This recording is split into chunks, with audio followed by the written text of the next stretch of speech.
Dear class 11, आज हम अपना रिमेनिंग जो चैप्टर्स रह गया था उसको कंप्लीट करेंगे और जो रिमेनिंग शॉर्ट क्वेश्चन उसके रह गए थे। तो क्वेश्चन नंबर 6 है हमारे पास। A person is standing near a fast moving train, is there any danger that he will fall towards it. उसने कहा है कि हमारे पास एक लड़का है या एक शख्स है जो कि है एक फास्ट मूविंग ट्रेन के पास खड़ा है, क्या उसके लिए कोई ख़तरे की बात है? इसको ज़रा एक्सप्लेन करें।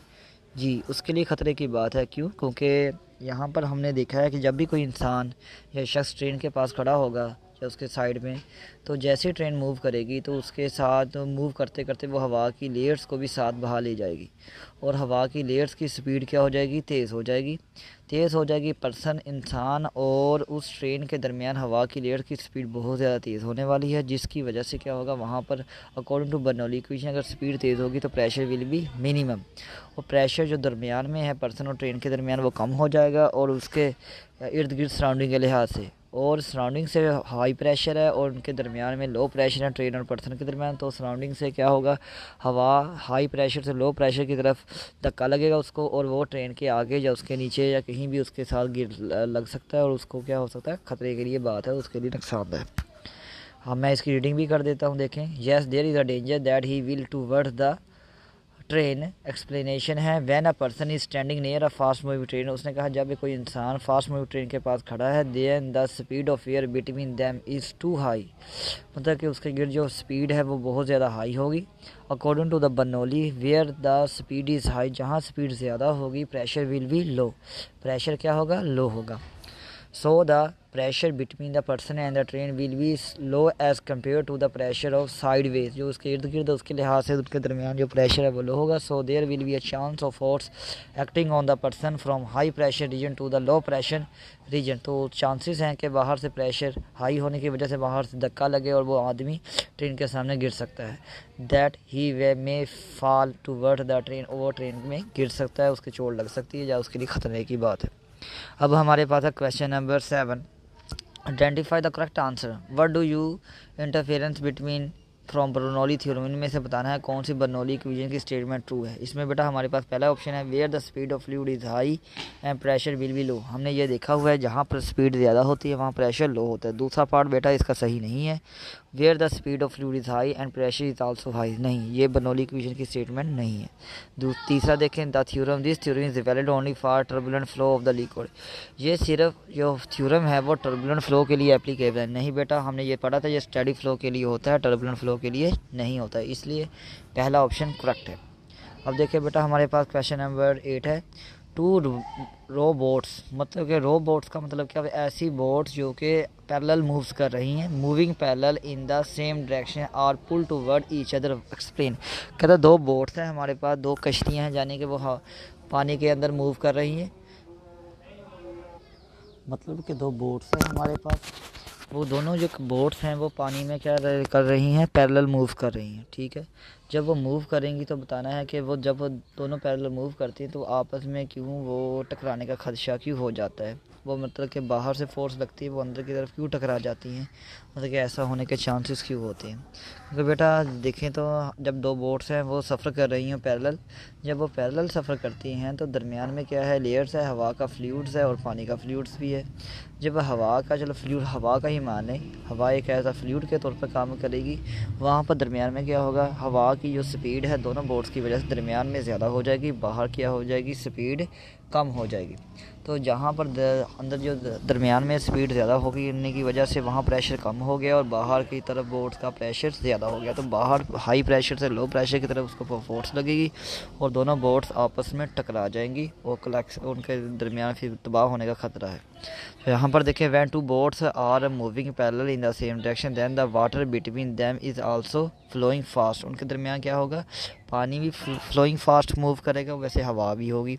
According to the Bernoulli equation where the speed is high, जहाँ स्पीड ज़्यादा होगी pressure will be low, so the pressure between two boat decrease as compare to the pressure of the side वे।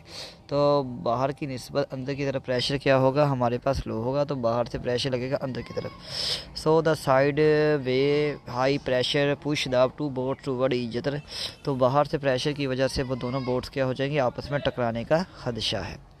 आगे हमारे पास बेटा है question number 9, explain how the swing is produce in a fast moving cricket ball. तो बताना है बेटा कि fast moving cricket ball में स्विंग कैसे होती है।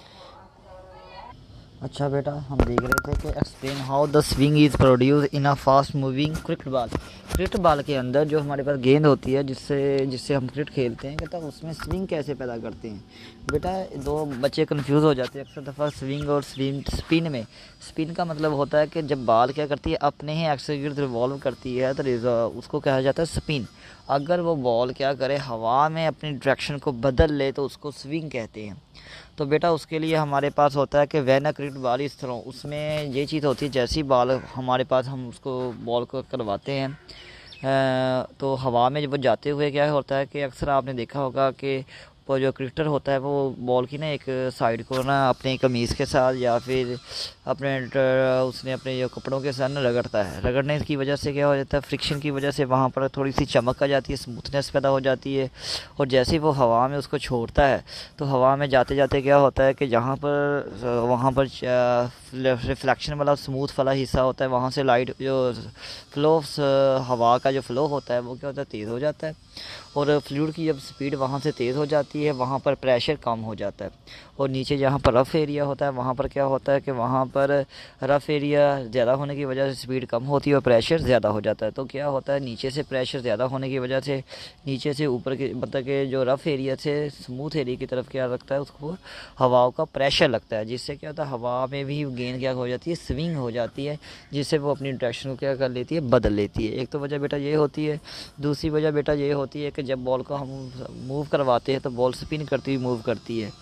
तो कई दफ़ा अगर तो ऊपर वाला हिस्सा अगर वो बॉल जो है आगे की तरफ मूव कर रही है, तो ऊपर वाला घूमेगा हमारे पास, वो एंटी क्लॉकवाइज डायरेक्शन में जाएगा और हवा भी एंटी क्लॉकवाइज डायरेक्शन में जा रही है, फ़र्ज़ कर लें।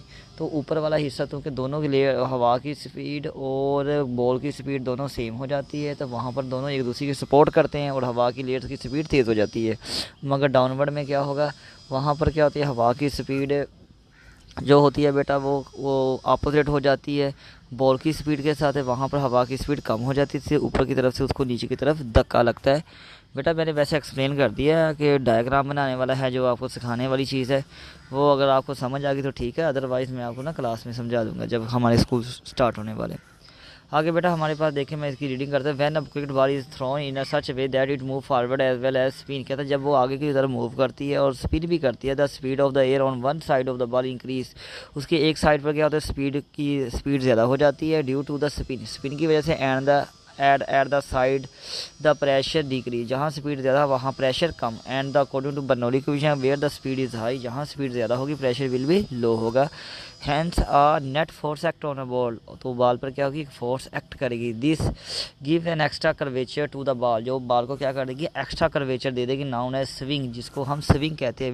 विच जो कि डिसीव एन ओपोनेंट प्लेयर, मतलब कि वो उसको तो जो ओपोनेंट प्लेयर होगा उसको पता नहीं चलेगा बॉल किस तरफ स्विंग कर गई है, मूव कर गई है, तो उसके लिए क्या होगा, धोखे का बायस बनेगा, जिससे वो नॉकआउट हो सकता है, यानी कि वो आउट हो सकता है। आगे देखिए बेटा हमारे पास है, explain the working of a carburettor of a motor car using Bernoulli principle. Bernoulli principle का इस्तेमाल करते हुए अपने मोटर कार का इस्तेमाल देखना है। तो देखिए हमारे पास carburettor of a motor car use the venturi duct, वो वेंचुरी डक्ट का इस्तेमाल करता है। तो वेंचुरी डक्ट बेटा क्या होती है, जैसे ही मैंने क्लास में एक दफ़ा बनाया था कि इसका जो पाइप है, आप साइड में पिक्चर को देख रहे हैं कि इसमें क्या होता है कि हमारे पास ऊपर वाला जो एयर वाला हिस्सा है वो भी थोड़ा सा उसका एरिया ज़्यादा होता है, दरमियान में एरिया कम होता है, फिर नीचे वाला एरिया क्या होता है, ज़्यादा होता है। और जो दरमियान में यहाँ एरिया कम है, वहाँ से एक पाइप के ज़रिए गैस वाला सिलेंडर की तरफ, जहाँ हमारे पेट्रोल की तरफ, वहाँ पर लगाया जाता है। तो होता जो है, जहाँ से ऊपर से जैसे हवा आती है तो एरिया ज़्यादा होने की वजह से वहाँ पर क्या होती है, स्पीड कम होती है। और फिर जैसे ही आगे वो ब्रेक वाले हिस्से में लो प्रेशर की तरफ जाता है, मतलब वहाँ पर क्या होती है, ब्रेक हिस्से की तरफ, वहाँ पर प्रेशर जैसे ही वहाँ पर स्पीड तेज़ हो जाती है हवा की, क्योंकि एरिया कम है, हमने ये पढ़ा हुआ है कंटिन्यूटी में, अगर एरिया कम होगा तो स्पीड क्या हो जाती है, ज़्यादा हो जाती है। तो वहाँ पर स्पीड ज़्यादा होने की वजह से प्रेशर कम हो जाता है, प्रेशर कम होने की वजह से गैस, वहाँ पर प्रेशर लो हो गया, गैस वाले जो हमारे पास चैम्बर है उसमें प्रेशर हाई है, तो हाई प्रेशर से लो प्रेशर की तरफ गैस क्या करती है, मूव करती है। और हवा के साथ गैस या पेट्रोल मिक्सअप होता है और फिर वो आगे चलते हैं। आगे क्या होता है, हमारे पास स्पार्क प्लग होता है, वो स्पार्क प्लग क्या करता है, उसको आग लगा देता है, और जिससे क्या होता है, हमारे पास इंजन में काम हो, इंजन फिर इंजन को पावर मिलती है, जिससे वो मोटरसाइकिल स्टार्ट या गाड़ी कोई भी स्टार्ट हो जाती है। तो बेटा मैं इसकी रीडिंग भी कर देता हूँ वैसे बाय द वे। यहाँ पर देखिए carburettor of a car uses a venturi duct. वो वेंचुरी डक्ट का क्या करता है, इस्तेमाल करता है to give correct mixture of air and petrol to the engine, ताकि वो सही पेट्रोल का सही मिक्सचर मिल सके कार के इंजन को। अच्छा आगे बेटा हमारे पास the petrol tank is attach with the pipe through a very small inlet. वो स्मॉल इनलेट के लिए उसको अटैच किया जाता है। Air moves very fast through the pipe में क्या करती है, एयर वेरी फास्टली मूव करती है। बेटा बात यह है कि यहाँ पर डायग्राम एक ही बनी हुई है, तो मुझे आपको उसी की वजह से एक्सप्लेन करना पड़ रहा है। तो अगर मेरे पास कोई और तस्वीर होती तो मैं आपको चलो दिखा देता। चलो कोई नहीं, अब ऐसा ही गुजारा कर लें हम थोड़ी देर के लिए, फिर बाद में अगर मौका मिला तो फिर मैं आपको ना क्लास में तस्वीरें बना के दिखा दूँगा आपको। आगे बेटा हमारे पास है, नीचे आ जाएँ, क्वेश्चन नंबर है हमारे पास लास्ट वाला। For which position will the maximum blood pressure in the body have the smallest value. कहता वो कौन सी पोजीशन है the maximum blood pressure in the body में कहाँ पर ब्लड प्रेशर मैक्सिमम हो गया and have the smallest value, कहाँ पर स्मॉलेस्ट वैल्यू हो गया। स्टैंडिंग अपराइट, जब वो आदमी जब कोई पर्सन है वो खड़ा हुआ है, या सिटिंग बैठा हुआ है, या लेइंग हॉरिजॉन्टली या लेटा हुआ है, स्टैंडिंग ऑन वन हेड या सर के बल पर खड़ा हुआ है। तो बेटा जो ब्लड का प्रेशर होता है वो ड्यू टू ग्रेविटी होता है ज़्यादातर। तो अगर जहाँ पर देखे प्रेशर देखिए जब स्टैंडिंग में खड़ा हुआ है तो क्या होगा हमारे पास सर में क्या होगा, सर के ऊपर की तरफ होता है, पाँव नीचे की तरफ होते हैं। तो दिल को पंप करने के लिए ऊपर को कम ज़्यादा दो लगाना पड़ता है और नीचे को पंप करने के लिए थोड़ा दो लगाना पड़ता है। इसलिए एक जगह पर प्रेशर हाई हो गया, एक जगह पर प्रेशर कम हो गया। तो ये वाला ऑप्शन नहीं सही, उसने कहा था मैक्सिमम बताना है जब सारी बॉडी में क्या हो प्रेशर मैक्सिमम होता है। तो ये ऑप्शन तो गलत हो गया। दूसरा देखते हैं, सिटिंग बैठे हुए भी यही केस है बेटा, सर ऊपर होता है और पाँव नीचे होते हैं।